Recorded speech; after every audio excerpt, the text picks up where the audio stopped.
Bapak Ibu Saudara sekalian, kita bertemu kembali dalam renungan di hari Jumat tanggal 31 Maret 2023. Damai sejahtera Allah tetap menyertai memimpin kehidupan kita, hingga kita boleh menikmati kebaikan dan kasih Tuhan dalam perjalanan kehidupan kita hari ini. Sebelum kita memulai renungan kita, mari kita berdoa. Segala puji dan syukur Allah Bapa yang hidup dalam Tuhan Yesus. Kami mengucap syukur atas berkat-berkat Tuhan yang terus mengalir dalam hidup kami. Biarlah Bapa melalui perbuatan kami, pikiran kami, dan setiap tindakan kami tetap terus memuliakan nama Tuhan dalam hidup kami. Dalam nama Tuhan Yesus kami berdoa. Amin. Firman Tuhan 1 Korintus 15 ayat 2. Oleh Injil itu kami diselamatkan, asal kamu teguh berpegang padanya. Seperti yang telah kuberitakan kepadamu, kecuali kalau kamu telah sia-sia saja menjadi percaya. Bapak Ibu Saudara sekalian, Rasul Paulus menegaskan Injil itu bukanlah perkataan atau ide-ide dari manusia, tapi merupakan firman dari Allah. Kekuatan dan kuasa yang daripada Allah yang telah menyelamatkan setiap orang yang percaya. Injil tidak dapat menyelamatkan kita bila tidak berpegang teguh pada Injil dengan mempercayai dan menghidupinya dalam hidup kita.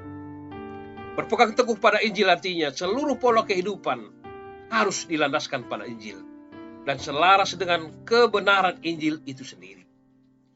Berpegang teguh berarti juga menerima firman itu bukan sebagai perkataan dari manusia, melainkan dari Tuhan sendiri. Jikalau benar kita berpegang teguh pada firman Tuhan, kita akan percaya sungguh-sungguh bahwa semua yang difirmankan adalah perkataan Tuhan sendiri, isi hati Tuhan sendiri. Karena itu kita akan rindu dan setia senantiasa untuk taat dan melakukannya. Oleh karena itu saudara, kita pun akan selalu berkomitmen untuk menyediakan waktu, membaca, meneliti, dan merenungkan firman Tuhan siang dan malam. Injil menyelamatkan orang percaya, karena Injil memimpin kita untuk hidup dalam kebenaran dan percaya kepada Kristus, yang adalah Tuhan dan Juru Selamat. Tanpa ketaatan melakukan firman Tuhan itu sendiri, tidak mungkin kita mengalami penggenapan atas semua janji Tuhan terhadap hidup kita. Bapak Ibu Saudara sekalian, menaati sebuah peraturan memang bukanlah sesuatu yang mudah.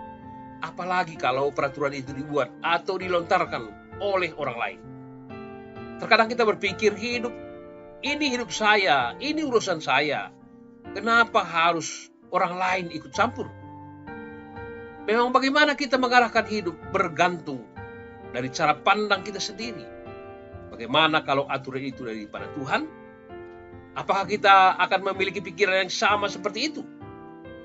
Tuhan memang tidak secara langsung memberikan sebuah aturan yang terikat pada kita. Namun melalui firman-Nya akan terus menuntun membawa kita pada suatu kehidupan yang akan menuju kepada kebaikan. Sebenarnya semua kembali pada diri sendiri.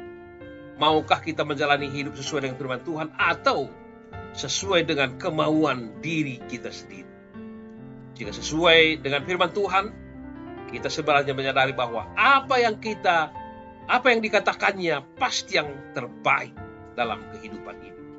Sebaliknya, jika sesuai dengan kemauan diri sendiri, tidak ada yang bisa menjamin hidup kita akan selalu menjadi baik. Jika kita memilih untuk menjalani hidup sesuai dengan firman Tuhan, artinya kita percaya bahwa Tuhan akan memampukan kita untuk menjalani kehidupan ini walau seberat apapun itu. Hingga pada akhirnya kita menyadari hidup dalam Tuhan itu luar biasa. Karena dapat menyelesaikan segala persoalan dan demi persoalan-persoalan yang dihadapi setiap hari. Termasuk ketakutan dan kekhawatiran. Yang pasti hanya oleh karena kuasa Tuhan saja yang bisa membawa kita kepada kemenangan dan hidup dalam kebaikan dan sukacita. Amin. Nyanyian rohani kita semusim berlalu. Tuhanlah kiranya memberkati, menguatkan dan mengokohkan kita sehingga kita menjalani hari-hari hidup kita pada hari ini tetap hidup dalam kasih Tuhan. Menjuah-juah, salam sehat. Tuhan Yesus memberkati.